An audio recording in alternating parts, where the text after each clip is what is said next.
À l'heure où les réseaux sociaux prennent de plus en plus de place dans la promotion des œuvres d'art et que certains artistes peuvent avoir des relations directes avec leurs collectionneurs, comment les galeries promeuvent-elles la carrière des artistes? Quel soutien? C'est le titre de l'étude de Nathalie Moreau que je suis ravie d'accueillir dans Art et Marché. Merci beaucoup d'être avec nous. Bonjour, merci. Nathalie, vous êtes donc l'auteur de cette étude, professeure en sciences économiques à l'université Paul Valéry Montpellier 3. Ce qui est intéressant dans cette étude, que en tout cas j'ai trouvé assez intéressant, c'est que vous étudiez les galeries qui sont membres du CPGA, donc le Comité professionnel des galeries d'art, syndicat principal des galeries en France, mais aussi bien sûr des galeries en région, d'autres moins représentées qu'on voit moins dans d'autres rapports. Quelle a été la première différence que vous avez vue entre ces deux galeries, ou au contraire, est-ce que peut-être vous avez été surprise de voir que finalement il n'y avait pas tant de différence que ça? Si, il y a énormément de différences. Alors, j'ai conduit cette étude, comme vous le disiez, sur les relations que les galeries entretiennent avec leurs artistes. Et c'était vraiment le focus de cette étude qui m'intéressait, parce que les études qui existaient jusqu'à présent, c'était plus économique, le profil socio-économique des galeries. Et là, je voulais vraiment me centrer sur ce point-là. Et la première chose que j'ai constatée, c'était quand même une différence économique en termes de chiffre d'affaires. Il y a des différences énormes entre les galeries qui sont sur Paris, les galeries qui sont en région. Alors, le CPGA a quelques galeries de région, mais il y a 80% des galeries du CPGA qui sont des galeries parisiennes. Donc, ça recoupe aussi les différences de chiffre d'affaires. Et en termes de création, d'artistes représentés, quelles seraient les différences? Alors après, la première différence, c'est une différence en termes de chiffre d'affaires. Et de là va découler toute une flopée de différences sur la façon d'accompagner les artistes. Car bien évidemment, si vous avez un chiffre d'affaires de 1,2 million, qui est la moyenne pour les galeries CPGA, de 1,2 million, 1,3 million en moyenne, contre 300 000 euros pour une galerie en région, évidemment, vous ne pouvez pas développer les mêmes choses pour accompagner les artistes. Et tout ce qui est d'accompagnement à la production, de publication d'ouvrages, enfin de nombre de publications d'ouvrages, etc., de liens avec les institutions même, de présence dans des foires prestigieuses, eh ben, on va le retrouver plus chez les galeries CPGA que chez les autres galeries. Alors, c'est conditionné bien évidemment par le chiffre d'affaires. On peut dire que c'est un peu le serpent qui se mord la queue. Oui. Est-ce que c'est parce qu'elles ont plus de succès dans la façon dont elles accompagnent les artistes qu'elles ont un chiffre d'affaires plus élevé, ou est-ce que c'est le contraire?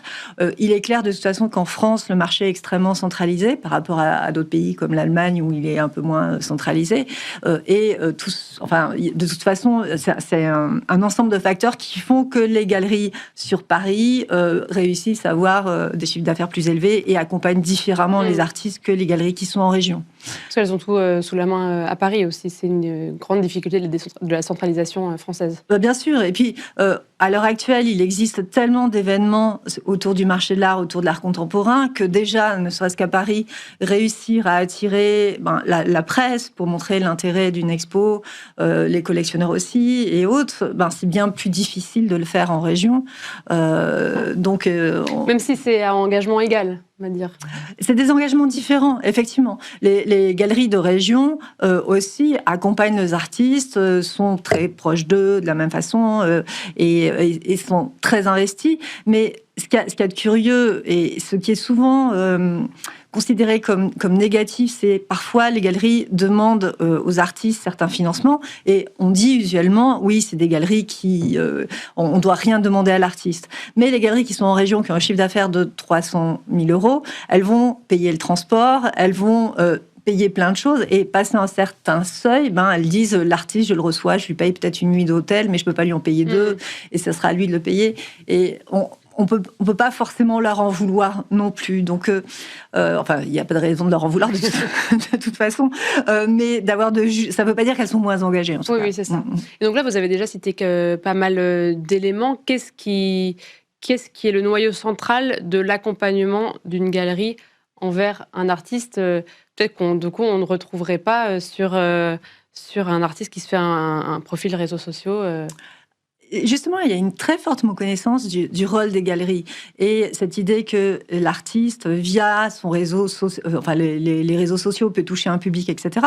Bien sûr qu'il peut arriver à toucher un public, éventuellement. Éventuellement, il peut arriver à toucher des collectionneurs.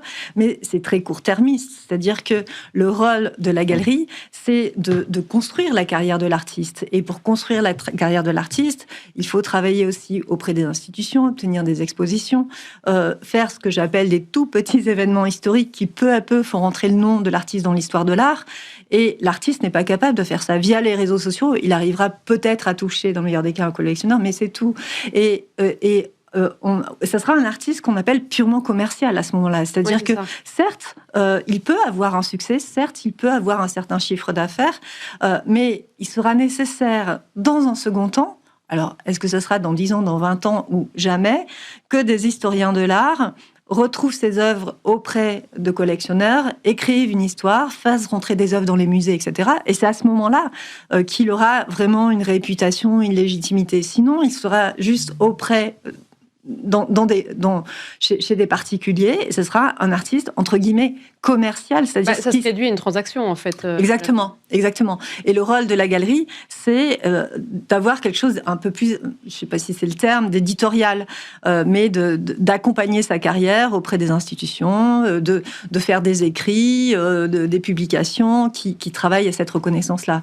Et très souvent, on omet de voir ce rôle du galeriste, qui est pourtant un rôle qui est central.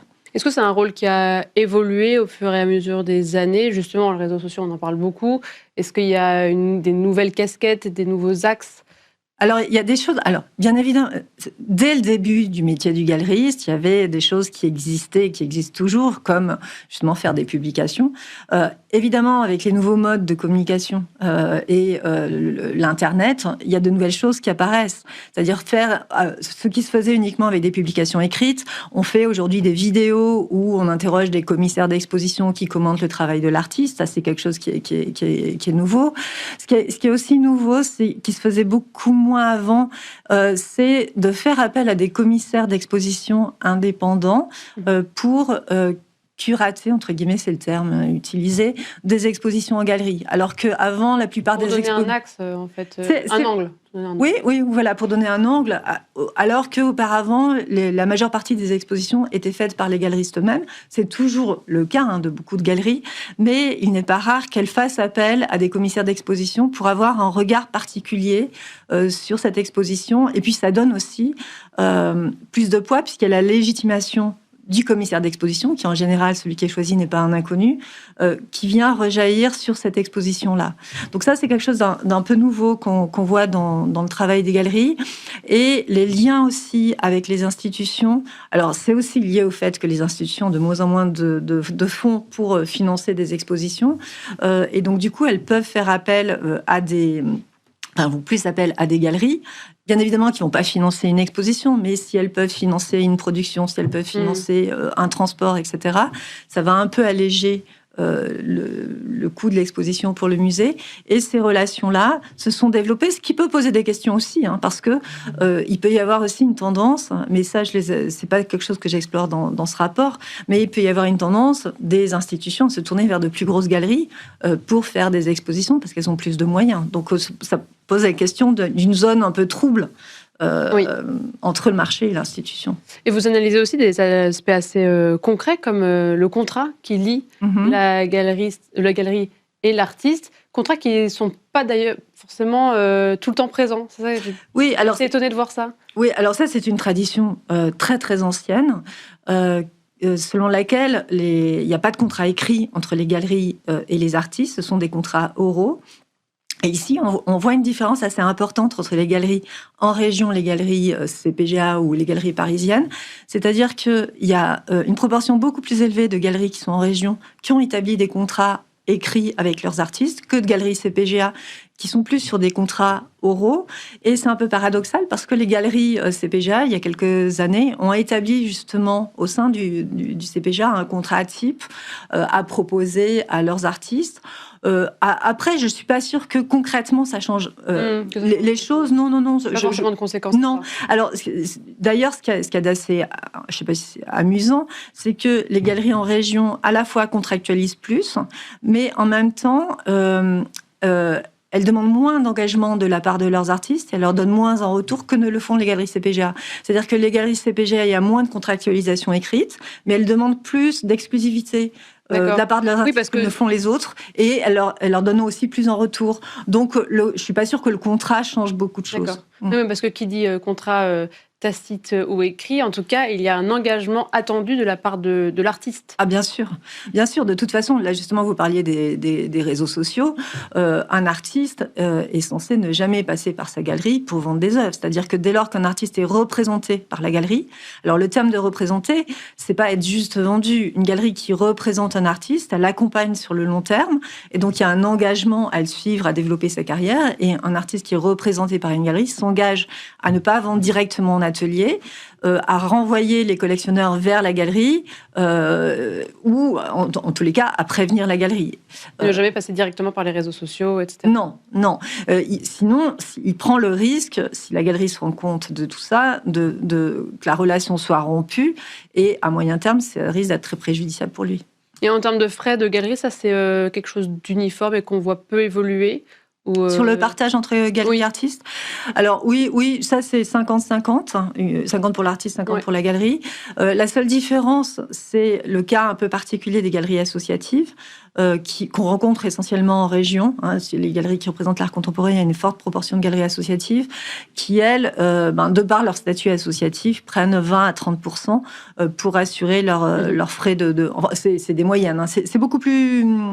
autant pour les galeries usuelles, c'est 50% dans les 3/4 des cas, même plus. Mais pour les galeries associatives, il y a une palette qui est un peu variée, entre 30, 20, etc.